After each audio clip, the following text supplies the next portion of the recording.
CBN Professional. Uma parceria com o jornal Valor Econômico.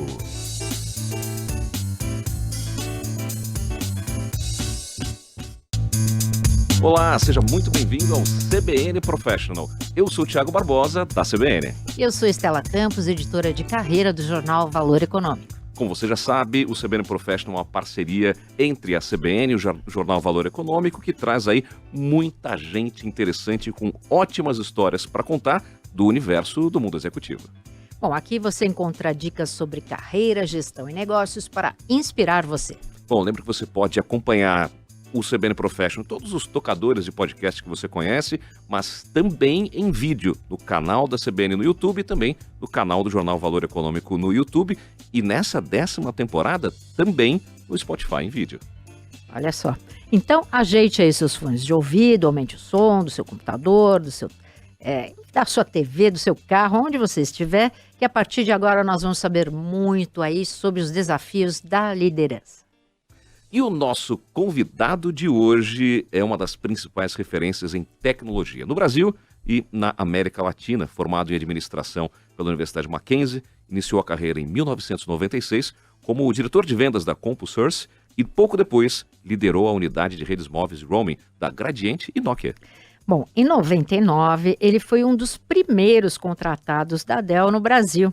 Desde então, construiu uma sólida trajetória aí na companhia, passando por diversas posições aí estratégicas no Chile, México e no Brasil, até assumir em 2020 a liderança da Dell Technologies para toda a América Latina. Sob seu comando, a Dell ampliou o portfólio para muito além dos computadores, oferecendo soluções em nuvem, data center, inteligência artificial, muita coisa. E no Brasil, a empresa mantém 3 centros de inovação, que é muito legal, vamos falar bastante disso daqui a pouquinho. E foi reconhecida pelo prêmio Valor Inovação como a mais inovadora do setor de TI.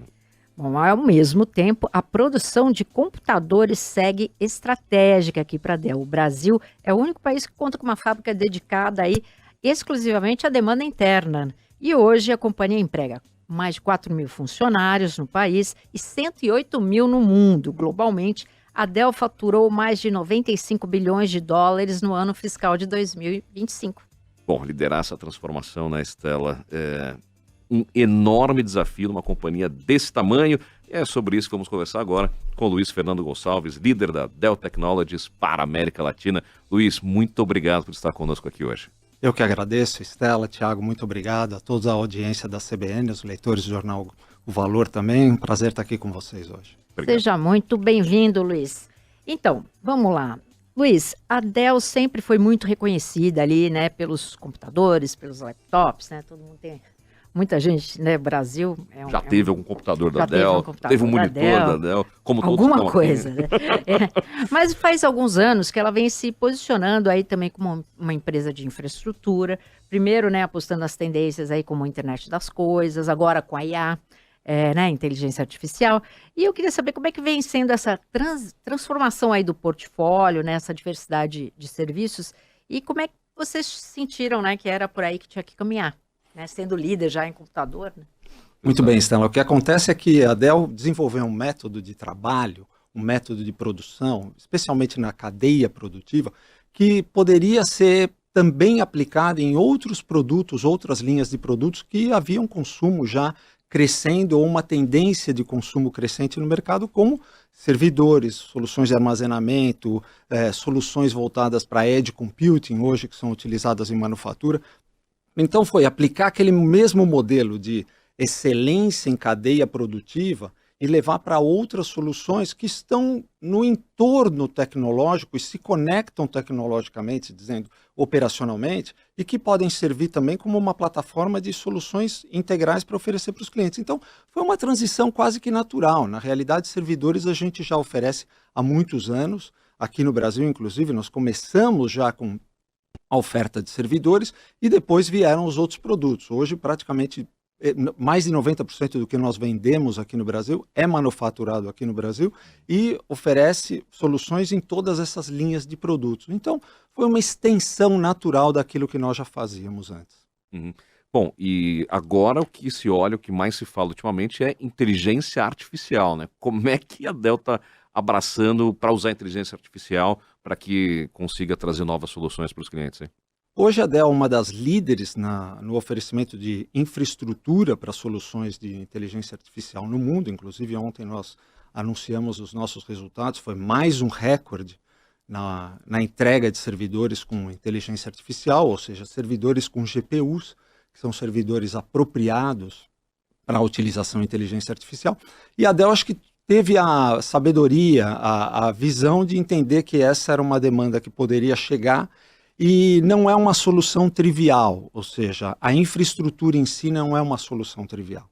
E produzi-la de forma a atender a necessidade dos clientes em tempo e características técnicas também não é uma coisa trivial. Então acho que a gente teve essa sabedoria de saber montar, oferecer, suportar e entregar para os clientes em tempos mais curtos e com uma qualidade superior no que diz respeito a montagem propriamente dita, produção propriamente dita, entrega, os serviços associados, porque fisicamente eles são pesados, são grandes, requerem um transporte especial. Ninguém entende, né, que a inteligência artificial tem uma coisa física também, né? Conta pra gente um pouquinho sobre isso, é interessante, acho que a gente teve até a oportunidade de falar sobre isso, né? As pessoas às vezes têm aquela imagem de que cloud é um cloud, é uma coisa leve, bonita, aquelas nuvens de carneirinho, né? Mas na realidade... Uma boa imagem criada pela indústria, né? Mas na realidade... O cloud hoje reside em data centers que são realmente uns monstros do ponto de vista de construção física, complexidade, inclusive. E até 2022 ou 2023 havia um levantamento de um instituto que se dedicava a isso, que falava que existem mais de 8.000 data centers no mundo e que eles consomem em torno de o que seria o equivalente a 70%, 80% do consumo energético do Brasil. Caramba. Todos eles juntos. Agora, esse crescimento em 2023 é pouco perto do que se espera que venha com o consumo de AI, porque os servidores de AI, muito embora sejam muito mais eficientes no que a gente poderia chamar gasto de energia por unidade de computação, só para facilitar o entendimento, eles consomem muito mais unidades de computação. Então eles são muito mais eficientes, mas, no entanto, eu preciso colocar muito mais servidores ali para realmente conseguir entregar uma AI. Essa eficiência não é o suficiente porque vem por aí até 2030, por exemplo. Né? A expectativa, por exemplo, só nos Estados Unidos é de mais do que triplicar o consumo de energia em data centers só pela quantidade de AI. Caramba. Servidores de AI. Agora, Luiz, você escreveu um artigo recentemente no LinkedIn que me chamou a atenção, dizendo que... a parte da solução, a Dell entendeu que estava em usar a própria IA para trazer as soluções para a sua eficiência energética. Achei curioso e interessante isso. Na realidade, essa solução, essa ideia de você aumentar a eficiência do que você já tem em todos os campos, especialmente aqueles que já são mecanizados ou estão já digitalizados, você pode usar a AI para isso também. Hoje nós temos um desenvolvimento de uma plataforma para controlar a supply chain, que ela é toda baseada em soluções dedicadas ou desenvolvidas em cima de AI. E na manufatura, ou mesmo no uso dos computadores, você também pode colocar AI. Então hoje, se você comprar um computador Dell, ele vem com uma plataforma interna que reconhece quais as aplicações você está usando, a que horas e como você está usando, se você está conectado ou não, para melhorar a eficiência, a duração da bateria, a autonomia do computador durante o tempo.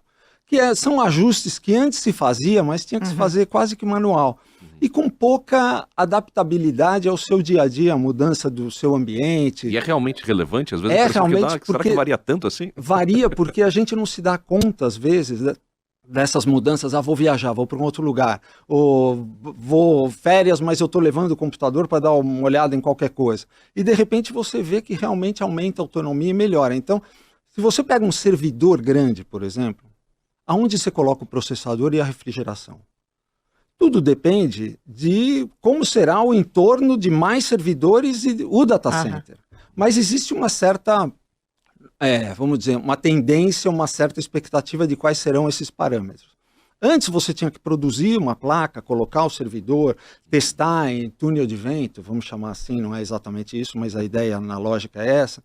Hoje você usa AI para testar todas as simulações possíveis. Antes você estava limitado por algumas simulações que eram as mais indicativas. Hoje você testa todas e a AI diz para você, olha, o melhor lugar para colocar o processador, que é o que mais esquenta, dado o fluxo de ar que tem Aham. no data center, é esse lugar. E economiza mesmo, de verdade. E tem uma questão, Luiz, que é a questão de colocar água também, né? Como é que funciona isso para as É. pessoas entenderem? Lembra pouco mais? quase usina termoelétrica, né? Entendeu? Não. Os gamers não vão se assustar porque existem computadores gamers que são refrigerados a água, Tá. que é uma coisa pouco familiar. Quase lembra quando eu troquei do Fusca pro Golzinho. Exato, exatamente. Então, a refrigeração a água, ela é muito mais eficiente. Ela reduz em torno de 50% o custo de refrigeração dos data centers, que é um custo fenomenal, porque a água que entra e sai tem que ser límpida. Uhum. Não é qualquer água. Então, você refrigera, você recicla, obviamente, mas construir um data center para suportar o que a gente chama de liquid cooling, né?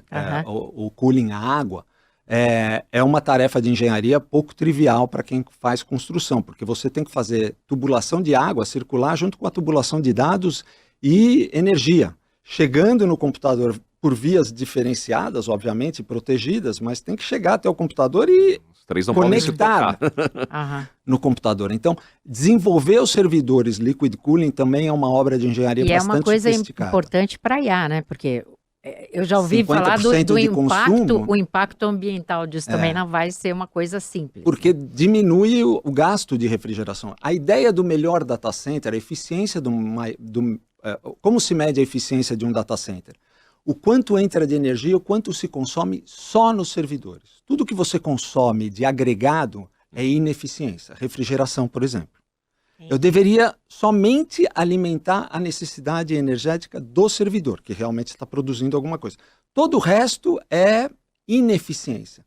O liquid cooling aumenta essa eficiência em muito porque ela diminui mais 50% o custo de refrigeração, que não é pouco. Então, mas é uma obra de engenharia que aí a Dell também se diferenciou muito, porque foi uma das primeiras a oferecer uma solução realmente robusta. Porque existem soluções que você vai montando, um Lego daqui, pega peças, terceiros e soluções independentes de mercado. A Dell construiu tudo isso numa solução integrada e presta o suporte, implementação e instalação de forma integrada também. Então, os clientes que estão gastando cifras milionárias em AI, eles querem em tempo e que funcione. E aí a Dell saiu privilegiada. Vocês, como é que vocês têm preparado o seu pessoal para lidar com essa, por exemplo, com a IA generativa? Porque imagino que você precisa ter uma afluência, né, um repertório ali, até para... Está usando em todas as soluções? Que todo assim, mundo, né, entenda, que o cliente entenda, porque as pessoas ainda têm muita dúvida. Como é que você tem buscado esse perfil profissional aí no mercado? Tem dois aspectos. Primeiro é realmente o esforço que a própria companhia tem que fazer para capacitar a sua força de trabalho a entender, a compreender e até utilizar, porque a nossa filosofia de AI é AI mas AI para a Dell também, ou seja, nós temos que usar também e ser um dos usuários que se beneficia daquelas promessas de benefícios que a AI traz. Então, a companhia fez um esforço muito grande, desde uma comunicação muito bem elaborada de como, por quê, quais são os benefícios, quais são os riscos, contínua, permanente e num longo prazo. Depois toda uma capacitação de treinamento também, desde o princípio mais básico, aquela coisa de 5 minutos de vídeo, um feed muito rápido, só para dar uma ideia, até treinamentos extensivos e tecnicamente profundos. E depois a própria utilização, ou seja, hoje a gente já usa dentro de casa ferramentas baseadas em AI e tem sido uma experiência fascinante, porque no começo a gente falava, olha, aqui tem alguma coisa que não está muito legal, tal. E hoje pessoas de todas as áreas, de qualquer, vamos dizer, grade dentro da companhia, estão produzindo seus próprios agentes, os seus próprios queries, as suas próprias, que ficam públicas para os demais utilizarem. Então é muito interessante, porque alguém vai lá, cria um intercâmbio rápido. Agente que para mim também serve, está lá público. Então hoje tem uma biblioteca de agentes que foram criados pelos próprios funcionários. Como é que chama? Um exército de agentes ali. Virtuais inteligentes. Agora, porque o que a gente vê, né, bastante nas matérias, assim, falta mão de obra qualificada em AI, né? Porque como é uma coisa nova e tal, vocês tiveram algum problema para ir atrás de gente especializada? Ou o negócio é treinar em casa mesmo e transformar aquelas pessoas em especialistas de AI? Eu acho que existe, obviamente, o lado mais sofisticado da curva, que é aquele lado onde realmente você está produzindo alguma coisa inédita. Para a utilização corporativa básica, que entrega um valor muito alto já pela própria utilização, ou seja, o retorno do investimento é bom, não precisa ser tão sofisticado assim. Ferramentas e capacitação técnica que hoje já existe no mercado se presta a atender essa necessidade e entrega o resultado necessário. É que hoje a AI, quando ela é colocada dessa forma gigantesca, massiva, impactante, cria-se uma imagem de algo realmente muito complexo. Não estou dizendo que é pouco complexo, mas não é tão complexo assim no uso trivial de companhias. Vou dar um exemplo. Se você entrar no FacingHug, que é onde tem os Large Language Models, que você pode negociar, comprar, até baixar, sem custo, dependendo de como o desenvolvedor quer entregar aquilo ali, você vai ver que a maioria dos models ali não são large, são até pequenos.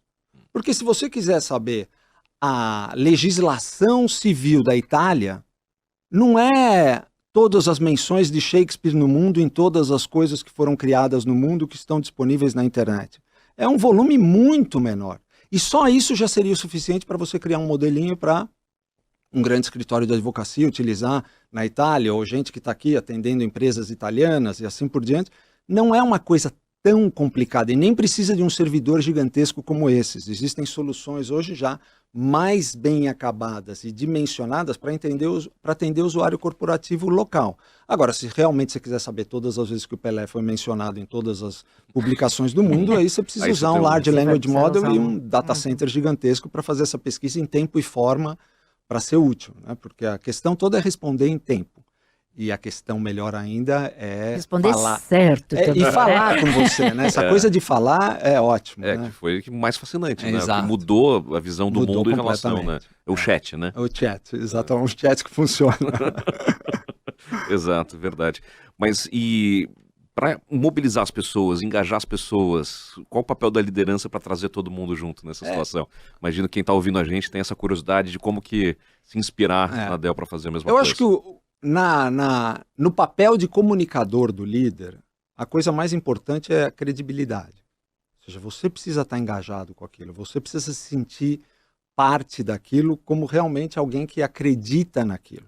Não pode ser um mero comunicador que eu passando a informação, a instrução que foi dada dentro de um nível mais alto que o seu dentro da companhia. A sua credibilidade é percebida. Então eu não posso falar de algo que eu não sei. Ainda que me mandaram falar, porque agora é a hora de falar sobre AI. Então, eu no papel de comunicador, eu me dedico muito a entender sobre o que eu estou falando, num nível de profundidade maior do que aquele que às vezes foi entregue pela companhia para mim, para me preparar, porque ao ter credibilidade, você consegue colocar agregados na comunicação, no estilo, na forma de falar, que o torna mais crível e mais autêntico. E, portanto, as pessoas percebem isso.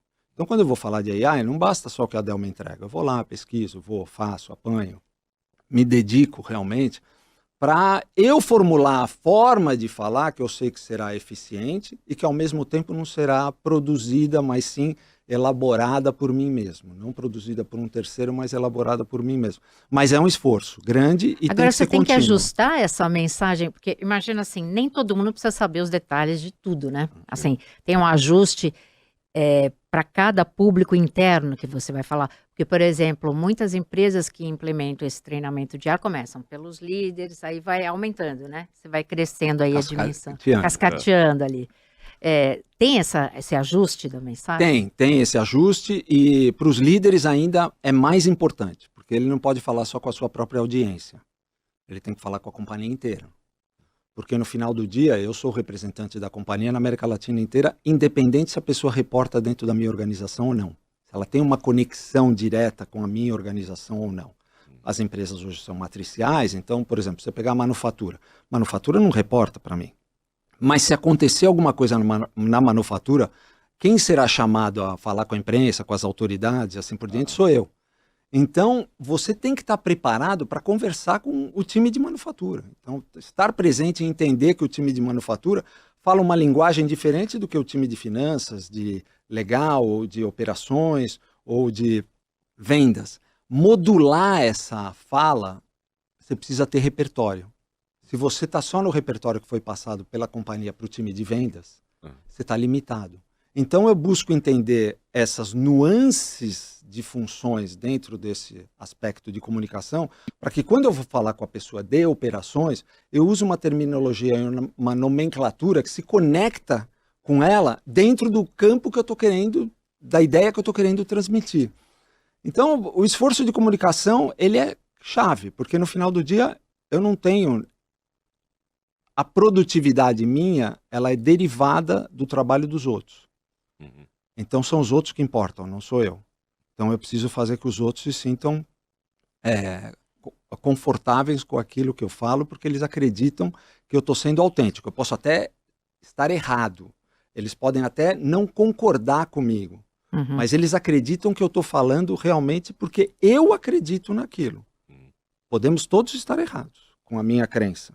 Mas eu não estou simplesmente passando uma mensagem. Porque aí isso se percebe tão nitidamente, né? Essa coisa transmitida apenas, né?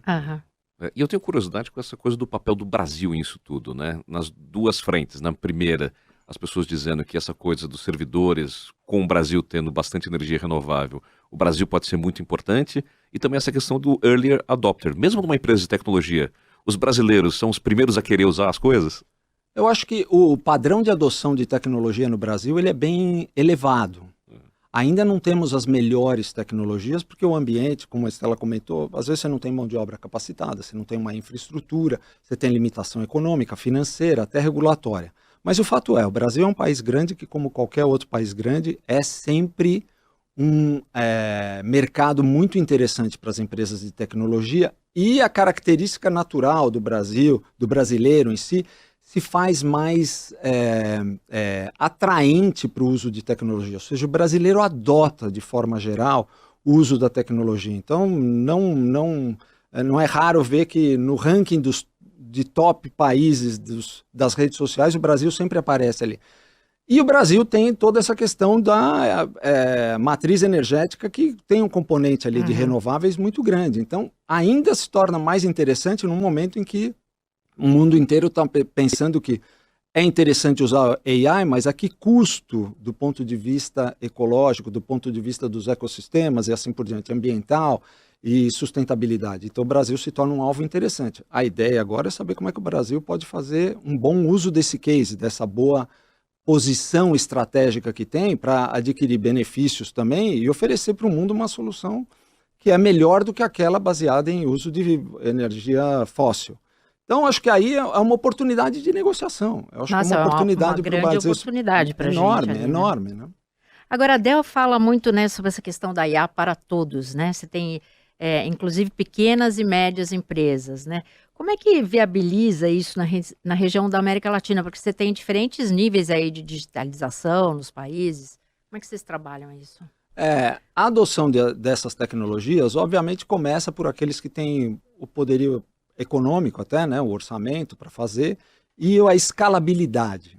Porque muitas das vezes, quando você entra numa iniciativa que tem um certo risco ainda, do ponto de vista de implementação, é nova, o retorno tem que ser bem alto. Então, você precisa ter muitos usuários. Então, a ideia realmente são as companhias grandes adotarem como utilização própria, desenvolvimento próprio, assim por diante. O que não significa dizer que as empresas pequenas e médias não podem utilizar, mas elas dependem mais de ofertas que venham no mercado que busca a sua massificação no alcance dessas pequenas e médias. Então, é um terceiro que vai fazer alguma implementação de AI que seja apropriado para controle de estoque, de inventário, ajudar o pequeno e médio na criação das suas peças publicitárias,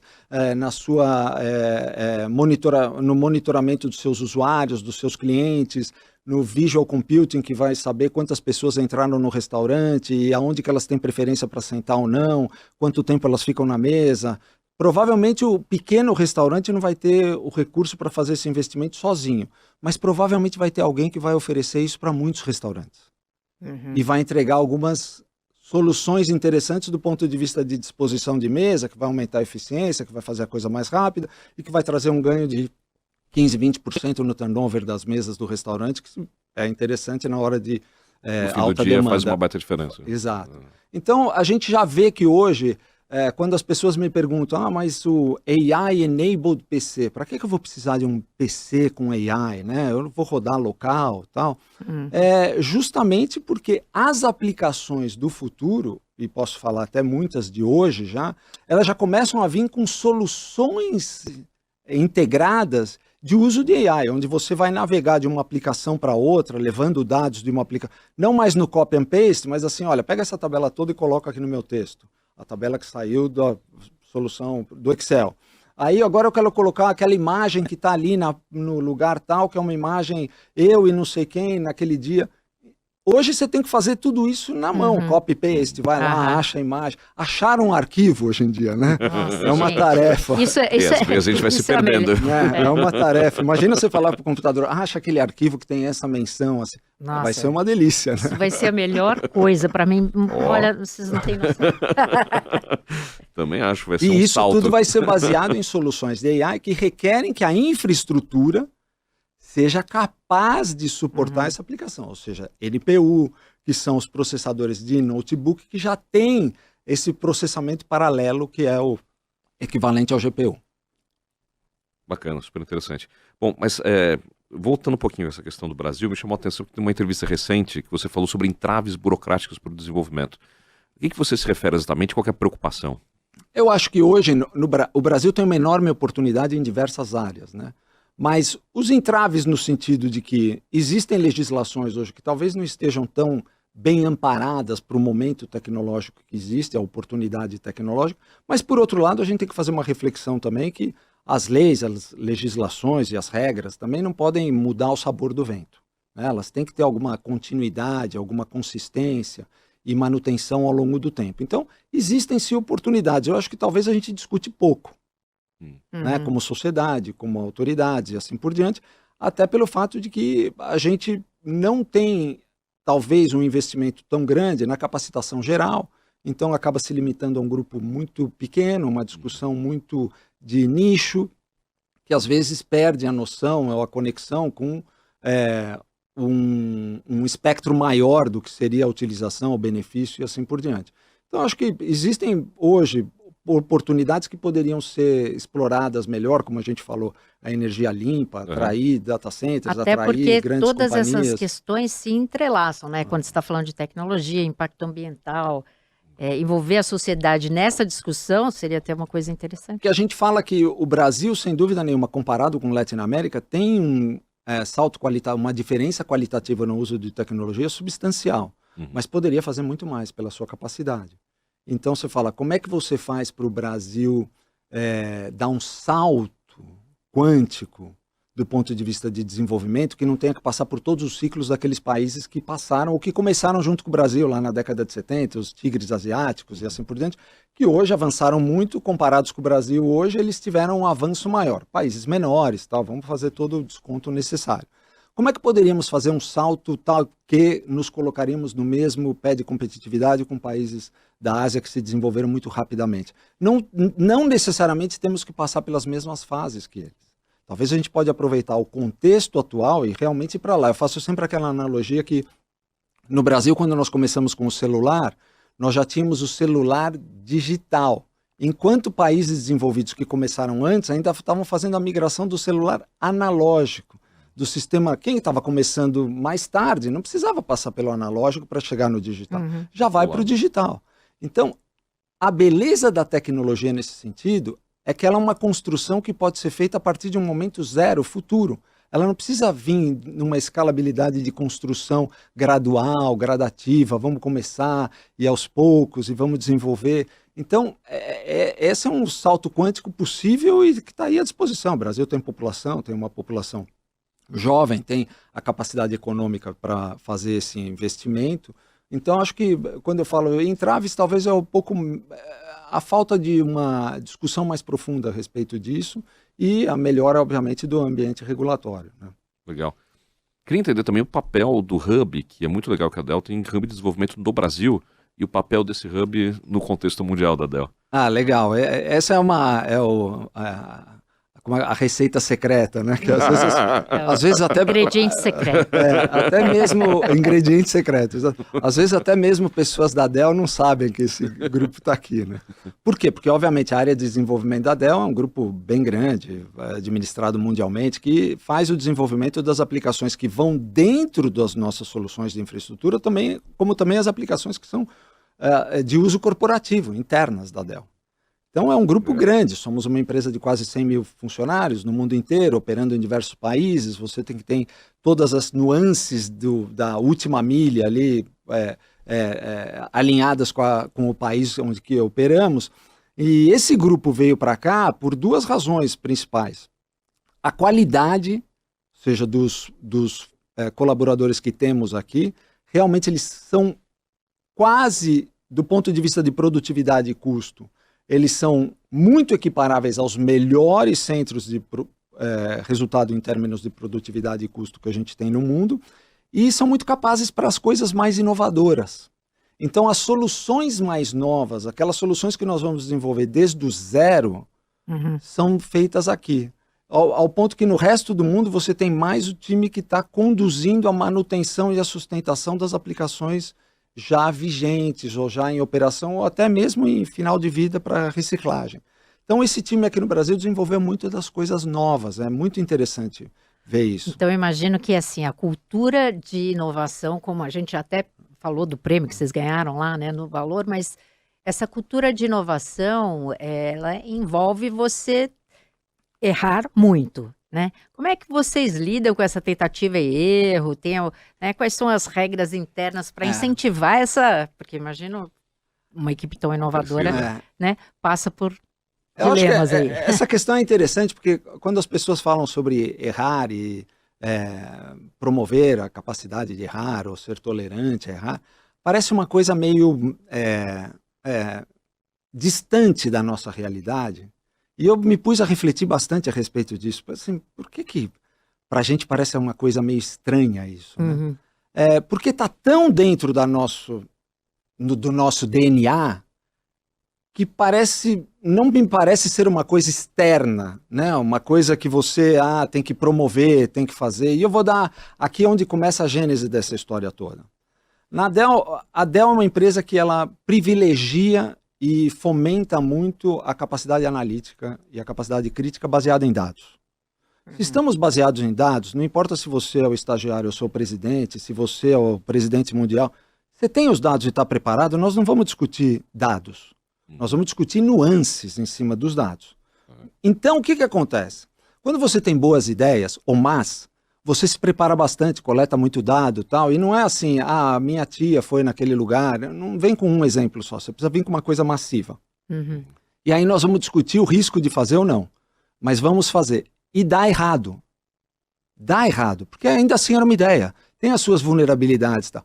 Mas como não foi uma discussão sobre ideias pessoais, não é a sua ideia ou a sua força política, sua estatura corporativa que fez vencer uma ideia que todo mundo estava vendo que era ruim. Quando você mostra os dados, todos concordam que aqueles dados são bons indícios de que aqui pode ter alguma coisa, como também não pode ter. O bom disso coletivo, né? É que no dia 2 você já mata a coisa. Porque você começa a olhar e fala, não está dando muito bem. Dia 2, dia 3, dia 4, dia 5 você já apaga. Mas também como você discutiu quais eram as premissas e os parâmetros que levaram àquela ideia, você aprende alguma coisa a respeito daquelas premissas e parâmetros para o próximo até para melhorar essa. Você sai com alguma coisa, mas não tem aquela disputa política. A ideia do Thiago é uma ideia... Você vê, o Thiago, ninguém pode dizer não, porque ele conhece não sei quem. Então, não tem isso que depois, quando der errado, vai falar, tá bem, tá vendo? O Thiago, porque... Então, quando tá certo também, né? Pô, olha, então é legal isso, porque tira o peso da sustentação de ideias. Entendi. Mas ninguém cobra que a ideia seja perfeita, porque a gente sabe que, by design, né? É uma coisa, na prática é outra. Mas aí na prática você tem grupos aí que se juntam para monitorando no dia zero. Projetos Todo novos, desenvolvimento assim. tem um monitoramento muito intenso. Isso, especialmente na execução. Porque às vezes você já mata o plano na elaboração. Aí você vai chegar e falar, puxa, isso aqui é uma coisa legal, vamos começar a investigar mais. Aí você vai, anda, aí lá na frente você descobre alguma coisa que você não tinha imaginado no momento zero, que é um stopper. Aí você fala, Uhum. bom, isso aqui não vai dar para a gente seguir adiante, vamos parar porque não dá. Ou então, olha, isso aqui pode ser uma vulnerabilidade, vamos monitorar isso aqui desde o zero, do dia que implementar, para ver se isso aqui se torna uma vulnerabilidade material ou não. E às vezes se torna. Aí você aprende a respeito daquela vulnerabilidade. Gera Você usa um na pro... novo dado, né? Exato. Então, na Dell é muito engraçado, porque você vai falar com a turma de segurança e saúde corporativa, tal, e eles vêm com gráfico, né? E você fala, mas a conversa era sobre febre, né? Porque todo mundo é treinado. A linguagem da companhia, a linguagem franca da companhia é finanças e dados. Se você não tiver isso, é tudo opinião. A sua opinião é muito boa, a minha também, mas nenhuma das duas tem efeito na elaboração de uma tomada de decisão que envolve risco. Então, é muito interessante isso, porque você fomenta todo mundo a buscar informação continuamente, a analisar a informação continuamente, e às vezes não é raro você estar falando com alguém e fala, puxa, sabia que, olha, a gente olhou isso aqui, aquilo tal, e cruzou com essa outra informação, isso aqui. Não é interessante? Eu falo, putz, isso aqui eu nunca tinha pensado, e isso aqui é killer para as minhas ideias futuras. Me fala mais a respeito, entendeu? E essa troca, né, internamente, é muito interessante. Então, assim, o errar é quase que uma consequência esperada. Por isso que eu falo que a ideia para a gente parece um pouco romantizada, porque para a gente ela é meio natural, mas erra muito. A gente erra muito. O bom é que você erra no dia 3, você já volta para trás. E todo mundo volta junto. Não tem uma... olha, tá vendo? Olha, quanto perdeu de dinheiro. O quanto perdeu de dinheiro, fez errado, porque o Luiz teve uma ideia péssima. Não, todo mundo volta, olha, peraí, vamos já acomodar rápido, vamos resolver rápido, como é que a gente faz para sair? E, então... Lembra aquela frase que todo mundo fala de que você não se deve se apaixonar pela solução, mas pelo problema. Mas pelo que você fala, Luiz, você é um apaixonado pelos dados, nem tanto pelo problema. É que essa é uma forma de sobreviver na companhia. Se você não conhecer e for apaixonado pelos dados, você não participa da reunião nem com o estagiário te come. Agora, Luiz, contando um pouquinho da tua carreira, que você foi um dos primeiros a trabalhar na Dell, né? Conta o que você já tinha ali de atração pela companhia, qual que era o teu momento aí quando você entrou na Dell? Muito bacana. Em 96, eu trabalhava numa empresa que recebia as revistas naquela época, né? Muitas revistas da área de tecnologia, da área de negócios e tal. E eu adorava ler aquelas revistas para ver quais eram as empresas, como é que estavam sendo administradas e quais os desafios do século XXI e como seria o mundo no futuro e as empresas daquele momento. E um dia o Michael Dell saiu na capa de uma revista e falava $1 milhão por dia vendendo pela internet, online. Não, e a internet estava começando, né? 96, Então, assim, e eu fiquei maravilhado com aquilo, porque aí quando eu comecei a estudar mais sobre a Dell, aquele modelo build to order, né? Ou seja, você constrói a máquina com a configuração que eu quero. Não é a configuração que está lá já na loja, na prateleira. Então, você coloca quanto de memória você quiser, não tem que comprar depois no mercado e instalar e tal. E aí, numa ocasião, eu fui para os Estados Unidos e falei, vou comprar uma Dell e vou fazer aquela, né? Super configuração. Super máquina, tal, especial, que eu quero. Imagina, tinha CD-ROM Writer, né? Notebook que gravava CD-ROM, né?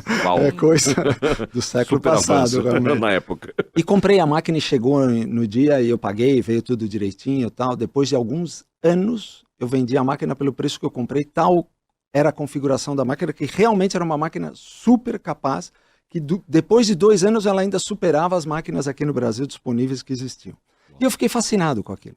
Aí quando eu fui para o SEAG, eu comecei a fazer, nos estudos de caso que usávamos na classe... SEAG, só para o pessoal saber o que é. É o curso de pós-graduação da administração da GV, né? E eu comecei a usar a Dell como exemplo.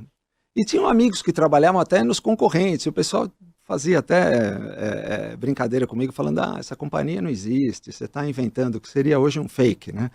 Ninguém nunca ouviu falar, brincavam comigo. Mas eu apresentava os casos, tal, era bacana, especialmente na área de finanças, já tinha alguns Harvard Business Review escritos sobre a Dell na área de finanças, interessante. E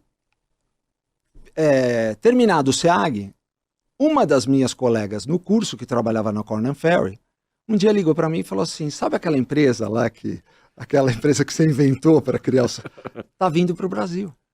Nós estamos fazendo a contratação dos executivos, do time todo da Dell. Você não quer mandar um currículo? Uau. Eu mandei o currículo e fui contratado. Incrível, hein? Ou seja, incrível. Eu mesmo me surpreendo com essa ideia, porque eu falo assim, o networking, né? Exato. Uma colega que era super inteligente também, fazia uns trabalhos excepcionais, tá? Uma figura muito capaz. E ela ter lembrado de mim pelos casos que eu apresentei, que eu apresentava... Eram dados. Já eram Você dados. já estava nas revistas recolhendo. Os astros se alinharam. Mas você sempre foi um apaixonado por tecnologia? Sempre. Desde antes do início da sua carreira profissional? Sempre. Eu sou uma pessoa muito contida nos meus gastos, mas quando chega nos gadgets é onde eu me permito. Então eu adoro tecnologia, eu gosto dos produtos novos, eu dou feedback para as companhias. Eu falo, olha, esse produto, esse software não está bom, isso aqui, eu me dedico realmente. Mas não é só com tecnologia, assim, até com empresas, tal. Eu vou lá, eu falo, olha, isso aqui, minha experiência foi ruim, você poderia melhorar isso aqui. Mas tecnologia é uma coisa que me apaixona. Assim, entender, compreender como as coisas se transformam, se conectam, como é que ela entrega o benefício. Porque a tecnologia digital, ela tem um pedaço que ela é virtual. Uhum. E essa é a maravilha da coisa, porque eu faço muito essa analogia. Se eu pegar $1 milhão aqui e falar, Estela e Thiago, produz um carro. Aí vocês vão, daqui a 6 meses, produzir o carro, compraram as partes, peças, montaram, tal, cada um chega com o carro, ótimo. Agora eu falo o seguinte, Estela e Thiago, você produz um carro e você produz um software. Ela vai lá, produz o software, tal, você faz o segundo carro, você já teve alguma eficiência. Né? Agora eu vou falar, Thiago, mais um carro, Estela, mais um software. Ela vai fazer copy-paste. Uhum. Então, é incomparável a questão da tecnologia do ponto de vista de virtualidade da natureza do que é o software e a sua versatilidade. Porque quando você enxerga companhias como a Garmin, que fazia equipamento de geolocalização para aviões pequenos e grandes e assim por diante, depois aí criou um relógio que mede sinais vitais. E daí para frente criou uma plataforma digital que integra tudo isso, inclusive com seus amigos e com o seu treinador e com os outros, para medir como você está indo. E hoje meu filho vira para mim e fala, a minha noite passada foi 95% de qualidade de sono. Como foi a sua? Conversa interessante no café da manhã de quem gosta de tecnologia. Agora, como é que uma empresa que está especializada em geoposicionamento desenvolve uma plataforma, uma rede social para os usuários do seu próprio relógio? Uau. Não, É o digital, né? No digital. Isso é a beleza da história, né? De você poder aproximar as pessoas, né? Porque se por um lado afasta por outras questões, mas aproxima também, né? Também. Bom, eu acho que agora, né, Thiago? Muito bacana, vamos saber né? como é que ele usa essa tecnologia na vida mesmo, né? É isso. Vamos nessa? Vamos para as dicas? Vamos lá.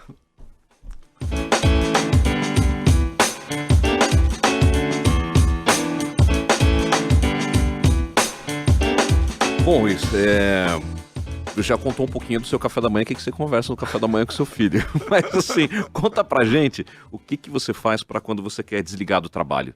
Também tem alguma coisa de tecnologia aí no meio? Essa é uma pergunta muito difícil para eu responder, e eu vou explicar por quê.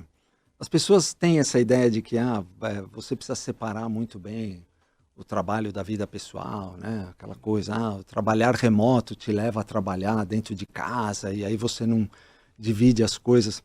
Para mim é tão natural, eu convivo tão bem com essa mescla, que eu nunca estou desligado, nem de um nem de outro. Eu vivo bem com essa combinação. E não que eu recomende para ninguém, porque eu me adaptei, mas eu não talvez eu seja um dos poucos que...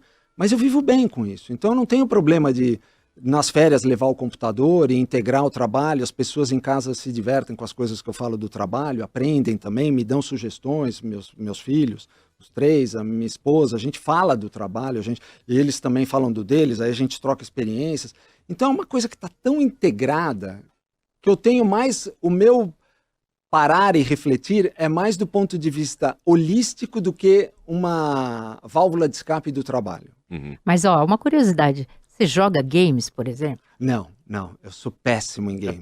Eu fiquei curiosa, cara. Eu sou péssimo. Toda razão, também fico curioso. Eu sou péssimo em games, meu filho é muito bom, mas eu sou péssimo em games. Mas eu gosto de, quando eu preciso relaxar mesmo, recentemente não, já faz uns 2, 3 anos, desde a pandemia, eu aprendi a apreciar meditação. E eu tô adorando. É assim, uma coisa que realmente... Tem gente que não consegue, a cabeça não para. E assim, quando você entra naquele estado realmente de transe, é uma realização inexplicável. E assim, pouquíssimas vezes eu consegui, mas assim, você precisa estar com uma concentração muito grande. Eu adoro coisas que me levem a uma concentração máxima. Então, desde montar aviãozinho, revel, com pecinhas pequenas legal, que demoram muito tempo, que você tem que pensar, que aí elaborar. Você desliga de tudo, né? Você se concentra. E leitura. Leitura é o mais fácil porque está ao alcance da mão. Né? E leitura no papel mesmo. Eu gosto do livro no papel. Não é no Kindle, não é no tablet. Eu tenho todos esses gadgets, em várias versões, inclusive. Né? A quantidade de lixo eletrônico que eu tenho em casa não é pouco. Porque eu quero ver o que tem de interessante, mas eu gosto do papel. Então, eu adoro os livros porque me levam a um mundo imaginário que eu mesmo criei. E tem algum livro aí, né, que você tem para dar uma dica para o nosso ouvinte? Vários, mas eu vou pegar mais vamos dizer assim, talvez inéditos para o grande público, né? Eu adoro livros de história, ou livros que se passam em momentos históricos, histórias reais, mas eu também gosto de alguns livros que trazem uma visão de conceitos dentro de uma história, às vezes romantizada, né? Ou mesmo histórias, romances que falam sobre a natureza humana. Então, nessa linha, recentemente eu li um livro que chama Shantaran. Shantaran. É a história inclusive é baseado numa história real, e quem escreveu o livro é o próprio, né? É o próprio personagem do livro.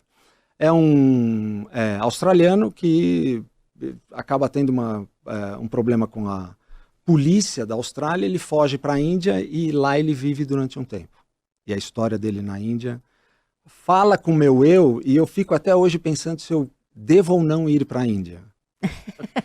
Porque a imagem que eu criei é tão bonita, é tão gostosa.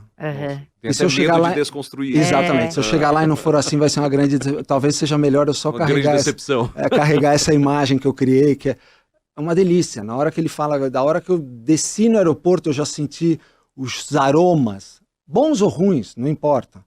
Mas as percepções que ele descreve, e a história em si é muito interessante sobre a natureza humana, as pessoas, como elas se envolvem. Então, esse eu adoro. Um outro que eu adoro muito, que eu li e adorei, mas ele é mais voltado para os aspectos filosóficos ou conceituais da economia, do capitalismo, é a Revolta de Atlas, que é de uma absolutista russa que foi parar nos Estados Unidos, justo naquele momento em que que há aquele debate entre comunismo e capitalismo, e ela escreve um livro que é a fuga das mentes pensantes dos Estados Unidos, porque o governo está ampliando seus braços e controle sobre tudo, tendo controle porque os Estados Unidos está passando por uma crise. Então, as mentes pensantes, que são os empresários, os cientistas, todos fogem porque não tem mais um ambiente para trabalhar. Então, ela descreve o que é o dinheiro, ela descreve o que é o capitalismo, em várias páginas. Aí é a parte conceitual. Então, é muito interessante, eu adoro a Ayn Rand, que escreveu esse livro, eu gosto muito dele. E tem um outro que aí é mais da ordem romântica mesmo, que é Eu Confesso, que é de um autor catalão, espanhol, e ele conta a história que vai desde da era medieval até a Segunda Guerra. Olha que interessante. Em cima de um violino. Então, a madeira da árvore que foi utilizada para construir o violino, e a história do violino, como ele passou de mãos Olha que na Segunda Guerra, e a igreja, e as pessoas, e os personagens. Então, é uma história fascinante, pesada, fascinante, mas você sente... Eu gosto do livro quando passou uma história ruim, eu saio um pouco deprimido, assim, porque conseguiu passar para mim aquela história. Tocou de fato. Ou então, mas uma coisa muito vibrante, eu saio vibrante também.